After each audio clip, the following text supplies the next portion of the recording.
जय बोलो देवादिदेव एकहजार श्री भगवान महावीर स्वामी की जय जय जय। अहिंसा परमो धर्म की जय जय जय। परम पूज आचार्य गुरुवर श्री विद्यासागर जी महाराज की जय जय जय। परम पूज्य महामना मुनिराज प्रमासागर जी महाराज की। जीवन को हम प्रगति पथ की ओर अग्रसर करना चाहते हैं, अपने जीवन की यथार्थ उन्नति करना चाहते हैं, तो हमें धर्म का आलंबन लेने की जरूरत है। और धर्म के संदर्भ में आचार्य कुंद कहते हैं कि रत्नत्रय को अंगीकार करोगे तभी तुम सच्चे अर्थों में धर्मी कहलाने के योग्य हो सकोगे। उस रत्नत्रय के क्रम में सम्यक दर्शन और सम्यक ज्ञान की विवेचना आप सबके मध्य हुई। आज से मैं बात प्रारंभ कर रहा हूँ चारित्र की। चारित्र क्या है? जब कभी भी हम चारित्र की बात करते हैं तो हमारी दृष्टि में व्रत, संयम, तप, त्याग, सदाचार, नैतिकता, प्रामाणिकता की बातें आती हैं। निश्चित तौर पर ये सब हमारे चरित्र के अंग हैं, लेकिन चरित्र कोरी प्रवृत्ति मात्र नहीं है। चारित्र का संबंध केवल हमारे बाह्य आचरण तक सीमित नहीं है। हमारे चरित्र का संबंध हमारी भीतरी परिणति से भी है। जब आचार्य कुंद से कहते हैं, पूछते हैं, तो वे तो चारित्र को धर्म निरूपित करते हैं और कहते चारित्रम खलु धम्मो, चारित्र ही धर्म है। लेकिन वो चारित्र क्या है, धर्म क्या है? चारित्रम खलु धम्मो, धम्मो जो सो समोति निदिथो, मोह खोह विहीनो, परिणामो अपनो हुशमो। चारित्र धर्म है और धर्म समता है और समता मोह और क्षोभ से रहित आत्मा का परिणाम है। मन का मोह और मन का क्षोभ हमारी क्षमता को खंडित करता है और अपनी क्षमता को खंडित करना अपने चरित्र को खोना है। हमारा मूल चरित्र परम क्षमता में लीन रहना है। जो हर पल क्षमता में लीन रहता है वो अपने जीवन का हर पल रस ले पाता है। लेकिन हमारे चित्त को चंचल बनाने वाला हमारे मन का मोह है, हमारे मन का क्षोभ है। ये जब तक हम पर हावी होगा तब तक हम अपने परिणामों में स्थिरता नहीं ला सकते। इसको आधार बनाकर आज से हम अपनी बात शुरू कर रहे हैं और आचार्य कुंद की एक गाथा से शुरुआत करेंगे, जहाँ उन्होंने चारित्र के उद्देश्य को रेखांकित करते हुए उसकी परिभाषा व्याख्यायित की है।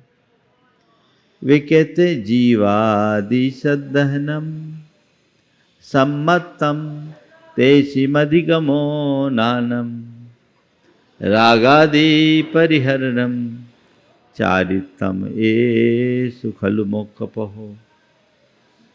जीवादि का श्रद्धान करना सम्यक तो है, उनका ज्ञान करना ज्ञान है, और राग आदि का परिहार करना चारित्र है। हाँ, वो अपना आचरण कर रहे हैं। रागादि का परिहार करना चारित्र है। हम सब चारित्र के पथ पर आगे चलते हैं। चारित्र हमारा धर्म है। यदि व्यवहारिक दृष्टि से मैं कहूँ तो हमारा जितना भी धर्माचरण है वह सब हमारे चरित्र का अंग है। पर सवाल ये है कि जो हम धर्माचरण कर रहे हैं वो चरित्र है भी कि नहीं। तो उसके संदर्भ में एक कसौटी दी, रागादिक परिहरणम चरणम। रागादि का परिहार ही चारित्र है। हम धर्माचरण करते हैं, त्याग तपस्या करते हैं, व्रत संयम रखते हैं, दान पुण्य करते हैं और बड़े बड़े धर्मानुष्ठान करते हैं। अपने मन को टटोल कर देखें, भीतर के राग देश रूप विकार को हम कितना शांत करते हैं। आज के संदर्भ में 4 बातें करूंगा। विकार, स्वीकार, परिहार, परिष्कार। विकार, स्वीकार, परिहार और परिष्कार। पहली बात विकार की। अपने मन को टटोल कर देखें, मेरे भीतर विकार है या नहीं। कभी लगता है? अपने अंतर मन के विकारों को टटोलना हमारी पहली प्राथमिकता होनी चाहिए।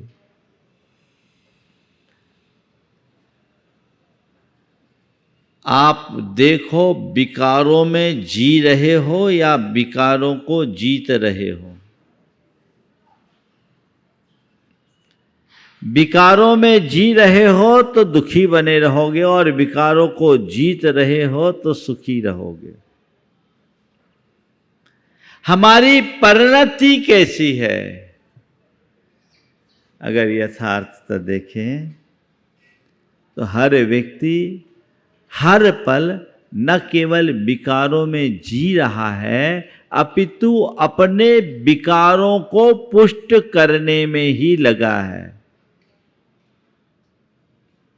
और जब तक विकारों की पुष्टि में हम लगे रहेंगे तब विकारों से मुक्ति होगी क्या? कतई नहीं। तो हमें देखना है हम विकारों में जी रहे हैं या विकारों को जीत रहे हैं। और उसके लिए भी सबसे पहली बात हमें ये देखना है कि हम अपने अंदर के विकार को विकार मान भी रहे हैं या नहीं मान रहे। ज्यादातर लोग अपने दोषों और दुर्बलताओं को स्वीकार ही नहीं करते। उन्हें दूसरों के दोष दिखते हैं, दूसरों की दुर्बलताएं दिखती है, लेकिन अपने दोष अपनी दुर्बलता उनको नजर ही नहीं आती। और जब तक हम अपने दोषों को देखेंगे नहीं, दोषों को स्वीकारेंगे नहीं, तो उसमें सुधार कैसे होगा? हम विकार में जी रहे हैं और जब तक ये विकार पुष्ट होते रहेंगे मेरा संसार बढ़ता रहेगा। कहीं कोई विष का बीज बोए, रात दिन उसमें खाद पानी देता रहे और उस पेड़ को बड़ा करता रहे और सोचे एक दिन होली आए और ये पेड़ जल जाए। क्या संभव है? होगा क्या? जिस बीज को तुमने बोया, जो पेड़ लगाया, उसे अगर खाद पानी दोगे तो ये पेड़ बढ़ता ही जाएगा, इसे कोई रोक नहीं पाएगा। ये पेड़ बढ़ता ही जाएगा, इसे कोई रोक नहीं पाएगा। तो रोकने के लिए हमें चाहिए कि हम यथासंभव उससे सींचना बंद करे। हम लोग धर्म का पुरुषार्थ करते हैं। आचार्य कुंद कह रहे रागादि परिहरणम चरणम, चालित राग आदि के परिहार का नाम है। मैं धर्म क्षेत्र में कितना आगे बढ़ा हूं, इसका अंदाज किसके बल पर होगा? किसके बल पर? मेरे भीतर के राग देश मोह के विकार जितने घटे, मैं उतना बड़ा धर्मी, और मेरे अंदर राग देश मोह के विकार जितना बढ़े उतना अधर्मी। प्रायः धर्मी जनों के अंदर जो राग आदि पुष्ट होते रहते, उसे देखकर लगता है कहीं कोई ये आत्मवंचना तो नहीं हो रही। एक व्यक्ति ने 16 दिन के उपवास किए, लगातार 16 दिन के उपवास किए। उपवास के बाद उसने अपनी पारणा का बड़ा समारंभ किया, सभी को बुलाया भी, लेकिन अपने सगे भाई को नहीं बुलाया। धर्म पत्नी चाहती थी कि उनको भी बुलाया जाए, और उसने जब उससे कहा तो उसने कहा उसका तुम नाम मत ले, उसको छोड़कर तुझे जिसे बुलाना बुला ले, मैं तो उसकी शकल भी नहीं देखना चाहता। वो बड़ी स्वाध्यायशील महिला थी। उसने मुझे आकर कहा, महाराज जी आप ही कुछ कर सकते हैं, मुझे लगता है इनने इतना सब कुछ किया, अपने सारे तप को ये लंघन में बदल रहे हैं। मैं नहीं चाहती कि इनका तप लंघन हो। मेरा तो भाव ये है कि भाई भैया के प्रति जो इनकी कसाय है वो खत्म हो जाए। महाराज जी मेरी मर्यादा है, मेरी वो सुनते भी नहीं और मैं ज़्यादा बोल भी नहीं सकती, पर मेरी ये दिली इच्छा है कि इनके अंदर की ये गांठ खुल जाए और उसमें आप ही कुछ कर सकते हो। मैंने कहा ठीक है। वो व्यक्ति मेरे पास आया। आने के बाद मैंने ऐसे टटोला, भाई क्या कार्यक्रम है, कैसा कर रहे हो, क्या कर रहे हो? बोले बस महाराज बच्चे लोग कर रहे हैं, सब बढ़िया कार्यक्रम है और सब लोगों को बुलाया जाए। हमने सभी को आमंत्रित किया। मैंने बोला तुम्हारा भाई भी उस दिन रहेगा नहीं रहेगा? कहते ही चेहरे का रंग बदल गया है। महाराज उसकी बात छोड़ो। बोले क्यों, तुम्हारा भाई है ना? बोले भाई तो है, पर महाराज मुझे उससे सख्त नफरत है। हमने कहा भाई 16 दिन का भोजन छोड़ दिया तूने, अपने भाई की नफरत क्यों नहीं छोड़ा? तो भोजन छोड़ या न छोड़, मन का ये नफरत छोड़ो, मन का ये द्वेष छोड़ो। असल धर्म तो अपने भीतर के विकार को दूर करना है, भोजन को नहीं। मैंने उस व्यक्ति को झकझोरा। हमने कहा कर क्या रहे हो? अगर कोई बात है तो रोज हम लोग प्रतिक्रमण करते हैं और सबसे क्षमा मांगते, क्षमा करते हो? बोले करते हैं। बोले तुम प्रतिक्रमण किए? बोले किए। क्या बोलते हो? मैं सब जीवों से क्षमा मांगता हूँ, सब जीवों से को क्षमा करता हूँ। तो बोले सब जीवों से मांगते हो? बोले एक को छोड़कर। एक को छोड़कर। हम बोले ये एक ही तेरा पतन कराएगा। आखिरकार तूने क्षमा क्यों मांगा? आखिरकार तूने क्षमा करने का भाव क्यों किया? केवल इसलिए न कि क्षमा मेरा धर्म है और कषाय मेरा अधर्म है। अधर्म से पतन होगा और धर्म से मेरा उत्थान होगा। तेरे अंदर ये श्रद्धा है? बोले है। हम बोले फिर कषाय तो किसी के प्रति हो, अच्छी है क्या? महाराज अच्छी तो नहीं है। तो हम बोले फिर ये बताओ। बोले सबसे नहीं है महाराज, केवल एक ही से है। हम बोले ये तो देख उसकी डिग्री कैसी है। एक भी क्यों, वो एक की कसाई भी तेरे जीवन को तबाह करने वाली है। इसे समाप्त करो, इसे निकालो। जब सबको रोज क्षमा करते हो, सबसे रोज क्षमा मांगते हो, तो क्यों ना हो अपने ही भाई से क्षमा मांग लो और क्षमा कर दो और अपना मन साफ करके आगे बढ़ो। थोड़ा टाइम लगा। महाराज ठीक है, आप कहते हो तो मैं बुलवा लेता हूं। मैं बुलवा नहीं लेता हूं, बुलवाना नहीं है, बुलाना है। और न केवल बुलाना है, अपितु अब तक जो कुछ हुआ उसे भुलाना है। बुलाने से क्या होगा? पहले मन में जो है उसे भूलो, फिर सामने वाले को बुलाओ और गले मिलो, ताकि ये तब सार्थक हो जाए। उस व्यक्ति ने मन बनाया, उसकी धर्मपत्नी ने उसे उत्साहित किया, वो तो अंदर से चाहती ही थी। और इधर जो भाई था वो भी चाहता था कि हम लोगों का जो मनोमालिन्य है दूर हो जाए। उसके बाद जब दोनों भाई गले मिले, अंदर से दोनों की जो आंसू की धार बही, 10 वर्ष के बाद दो भाई गले मिले, अश्रु की धार बही, नजारा ही अलग।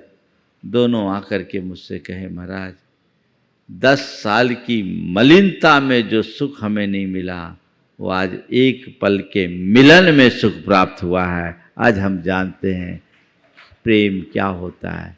मैंने कहा, आज सच्चे अर्थों में तुम्हारे उपवास का फल मिला है। ये बात गांठ में रखिए कि मेरे अंदर के विकारों का शमन करना ही मेरा धर्म है। हम बाहर का धर्म तो खूब तत्परता से करते हैं, भीतर के धर्म के प्रति हम लोग प्रमादी बनते, उदासीन रहते हैं। अपने परिणाम को संभालो, अपने दोषों को, अपने दुर्बलताओं को दूर करो। और ये कब होगा? जब व्यक्ति अपनी बुराई को बुराई के रूप में स्वीकार करेगा कि ये मेरी कमी है। अपना अंतर विश्लेषण करके देखिए, और जो जो अपने जीवन की बड़ी कमियां उन्हें अपने सामने रखिए, और फिर ये स्वीकार कीजिए कि ये मेरी कमी है, मुझे इसे दूर करना है। और दूर करने के क्रम में उसका परिहार करना शुरू कीजिए, हटाइए।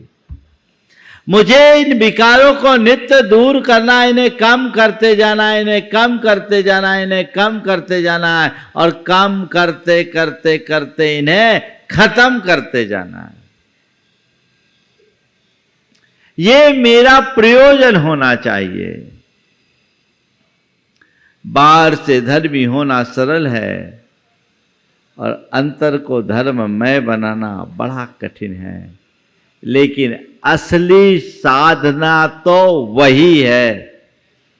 तो रागादि परिहरणम चरणम, मेरे अंदर के विकार शांत हो। जब तक राग देश मोह काम क्रोध लोभ की वृत्तियां पनप रही है, तो समझना अभी हम धर्म से बहुत दूर हैं, दूर हैं, दूर हैं। आचार्य समंत भद्र महाराज ने इसी बात को और अलग तरीके से निरूपित करते हुए कहा, रागत देश निर्वृत्ते चरणम प्रतिपद्यते साधु। अपने राग देश की निर्वृत्ति के लिए ही साधु चरित्र को अंगीकार करता है। मैंने धर्म पथ को स्वीकार किया इसी विकार को दूर करने के लिए, और यदि धर्म पथ में लगे रहते हुए भी उन्हीं का सेवन करूं, उन्हीं का आश्रय लूं, तो ये मेरे जीवन की भयानक भूल होगी। मुझे उससे दूर रहना है, मुझे उससे पूरी तरह बचकर चलना है। ऐसी सोच अपने अंतर मन में होनी चाहिए, तो हमारा जीवन निहाल होगा, हम अपने जीवन में कुछ कर पाएंगे। तो क्या करें? हर पल अपने आप को मांझने की कोशिश करें, अपने भीतर के राग देश का परिहार करें, जितना बन सके उन्हें कम करने की कोशिश करें। महाराज करते तो हैं लेकिन होता नहीं है, हम क्या करें, है ना। चाहते तो सब हैं, होता नहीं है। होता नहीं है तो उसके लिए एक अभ्यास की ज़रूरत है।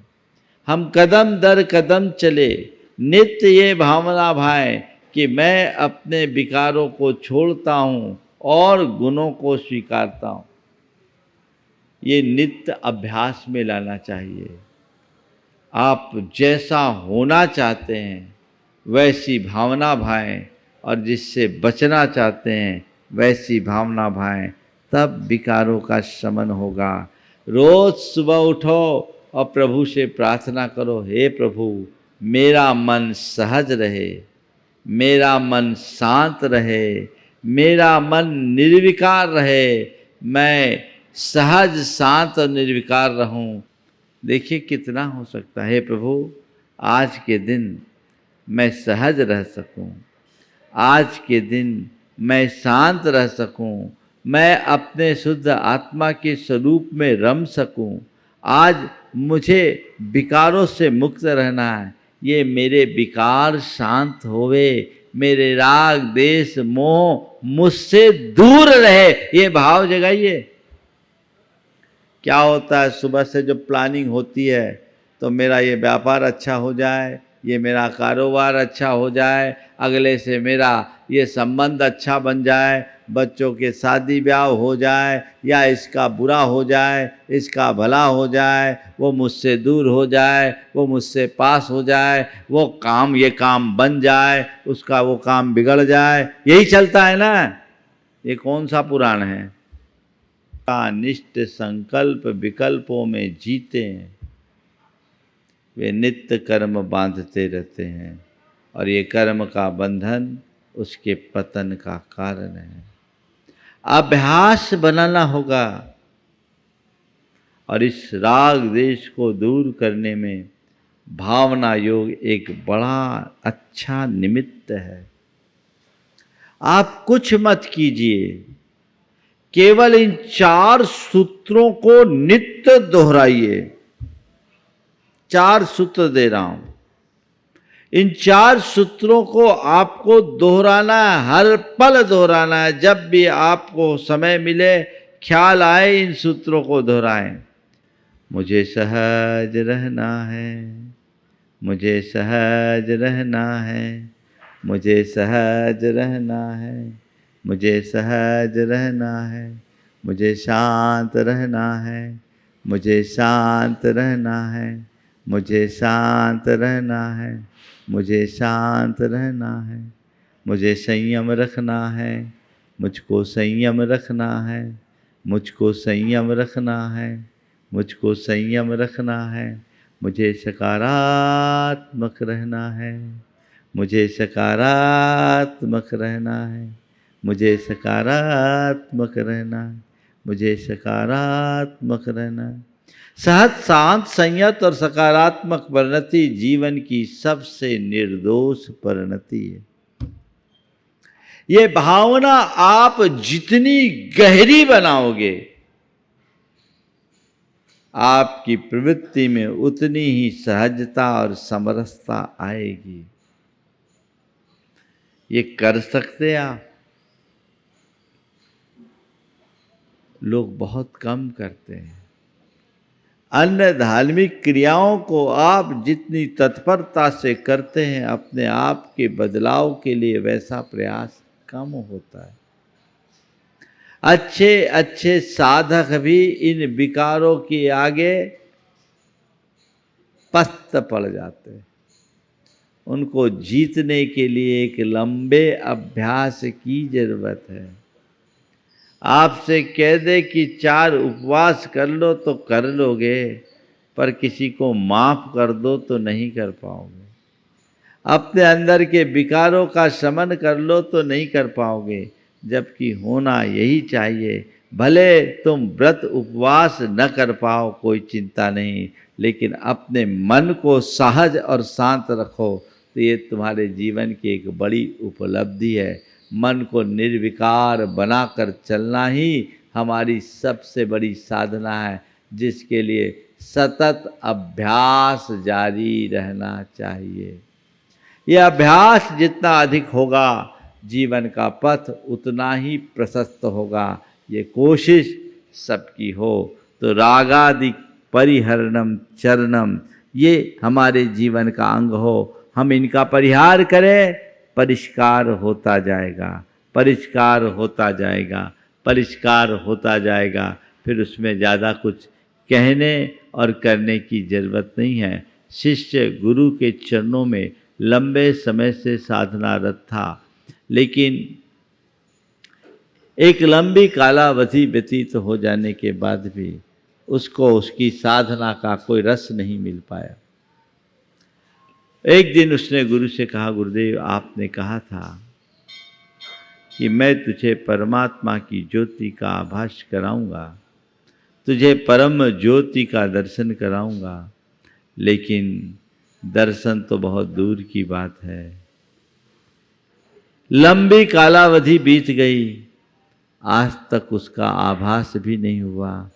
क्या आपकी शरण में आने के बाद भी मुझे उससे वंचित रहना पड़ेगा? गुरु ने कहा, बस चल आज परम ज्योति के रहस्य का बोध कराता हूँ, तुझे आभास कराता हूँ। एक काम कर, दिन ढलने वाला है, आले में दिया जला है रखा है, उसे जला ले। दिन ढलने वाला है, आले में दिया जल रहा है, रखा है, उसे जला ले। शिष्य गया, दिए को जलाने की कोशिश किया, काफ़ी देर हो गई। दिया सलाई की काली दर काली जलाता रहा, दिया जल नहीं पाया। गुरु ने अपने आसन से आवाज़ लगाया, क्या बात है, विलंब क्यों हो रहा है? बोला, गुरुदेव क्या करूं, दिया नहीं जल पा रहा है। क्या बात है, विलंब क्यों हो रहा है? कहा, गुरुदेव क्या करूं, दिया नहीं जल रहा है। आखिर देख तो सही वो दिया क्यों नहीं जल रहा है, आखिर देख तो सही वो दिया क्यों नहीं जल रहा है। उसने दिए में झांका और कहा, गुरुदेव ये दिया नहीं जलेगा। बोला, क्यों? बोले, उसमें तेल की जगह पानी भरा है। जिस दिए में तेल की जगह पानी भरा है वो दिया कभी नहीं जल सकता। ये बात अपने गांठ में बांध कर रखने की है। जिस व्यक्ति की भाव शुद्धि नहीं हुई उसका कभी उद्धार नहीं हो सकता। जिसके हृदय में कषाय पल रही है वो अपना उत्थान नहीं कर सकता। कषायों का शमन होना चाहिए, और ये कषायों का शमन ही हमारा सबसे बड़ा धर्म है। इस धर्म को हम अंगीकार करके चलेंगे तो अपने जीवन का पथ प्रशस्त कर सकेंगे, आगे बढ़ सकेंगे। उस दिशा में हमारी कोशिश जारी रहनी चाहिए। आज मैं अधिक विस्तार से चर्चा नहीं कर रहा हूँ, आज अपनी बात को यहीं रोकूंगा और कल से ये क्रम निरंतर चलता जाएगा। आज मानसिकता अधिक नहीं है, हाँ, इसलिए आज इतने में ही बात रखिए। इसे एक संक्षेप खुराक के रूप में देखिए, हाँ, और लक्ष्य बनाइए, पुरुषार्थ जगाइए कि मुझे चरित्र के क्षेत्र में आगे बढ़ना है, यानी अपनी चेतना को चमकाना है, अपने परिणामों को निर्मल बनाने की दिशा में आगे बढ़ना है। मेरे कषायों का शमन होगा तो मेरे दुख अपने आप दूर हो जाएंगे, क्योंकि मेरे दुखों का मूल मेरे मन में पलने वाली कषाएं हैं। जो जो कषाएं शांत होती है दुख दूर होते हैं। सबका दुख दूर हो, सबकी कषाएं शांत हो और सभी अपने जीवन में मंगल प्राप्त कर सके। इस भाव के साथ मंगल भावना पूर्वक मैं विराम लूँगा। मंगल मंगल होए जगत में सब मंगलमय हो। मंगल मंगल होए जगत में सब मंगलमय हो। इस धरती के हर प्राणी का मन मंगलमय हो। इस धरती के हर प्राणी का मन मंगलमय हो। कहीं क्लेश का लेश रहे ना, दुख कहीं भी हो। कहीं क्लेश कालेश रहे ना, दुख कहीं भी हो। मन में चिंता भय न सतावे, रोग शोक नहीं हो। मन में चिंता भय न सतावे, रोग शोक नहीं हो। नहीं बैर अभिमान हो मन में, क्षोभ कभी नहीं हो। नहीं बैर अभिमान हो मन में, क्षोभ कभी नहीं हो। मैत्री प्रेम का भाव रहे नित मन मंगलमय हो। मैत्री प्रेम का भाव रहे नित मन मंगलमय हो। मंगल मंगल होए जगत में सब मंगलमय हो। मंगल मंगल होए जगत में सब मंगलमय हो। इस धरती के हर प्राणी का मन मंगलमय हो। इस धरती के हर प्राणी का मन मंगलमय हो।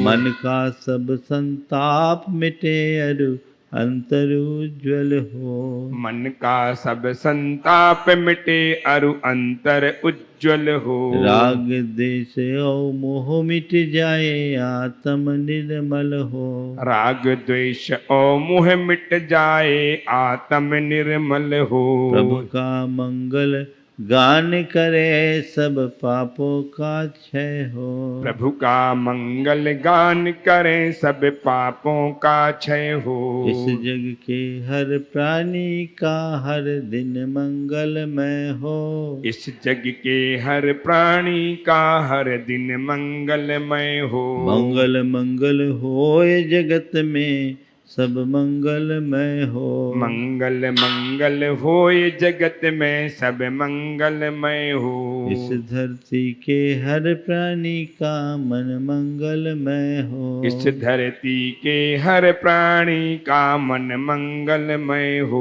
गुरु हो मंगल प्रभु हो मंगल धर्म सुमंगल हो। गुरु हो मंगल प्रभु हो मंगल धर्म सुमंगल हो। मात पिता का जीवन मंगल परिजन मंगल हो। मात पिता का जीवन मंगल परिजन मंगल हो। जन का मंगल गण का मंगल मन का मंगल हो। गण का मंगल जन का मंगल मन का मंगल हो। राजा प्रजा सभी का मंगल धरा धर्ममय हो। राजा प्रजा सभी का मंगल धरा धर्ममय हो। मंगल मंगल होए जगत में सब मंगलमय हो। मंगल मंगल होए जगत में सब मंगलमय हो। इस धरती के हर प्राणी का मन मंगलमय हो। इस धरती के हर प्राणी का मन मंगलमय हो। मंगलमय हो प्रात हमारा रात सुमंगल हो। मंगलमय हो प्रात हमारा रात सुमंगल हो। जीवन के हर पल हर क्षण की बात सुमंगल हो। जीवन के हर पल हर क्षण की बात सुमंगल हो। घर घर में मंगल छा जावे जन जन मंगल हो। घर घर में मंगल छा जावे जन जन मंगल हो। इस धरती का कण कण पावन और मंगलमय हो। इस धरती का कण कण पावन और मंगलमय हो। मंगल मंगल होए जगत में सब मंगलमय हो। मंगल मंगल होए जगत में सब मंगलमय हो। इस धरती के हर प्राणी का मन मंगलमय हो। इस धरती के हर प्राणी का मन मंगलमय हो। सब जग में मंगल बढ़े। सब जग में मंगल बढ़े। टले अमंगल भाव। टले अमंगल भाव। है प्रमाण की भावना। है प्रमाण की भावना। सब में हो सद्भाव। सब में हो सद्भाव। जय बोलो परम पूज्य आचार्य गुरु श्री विद्यासागर जी महाराज।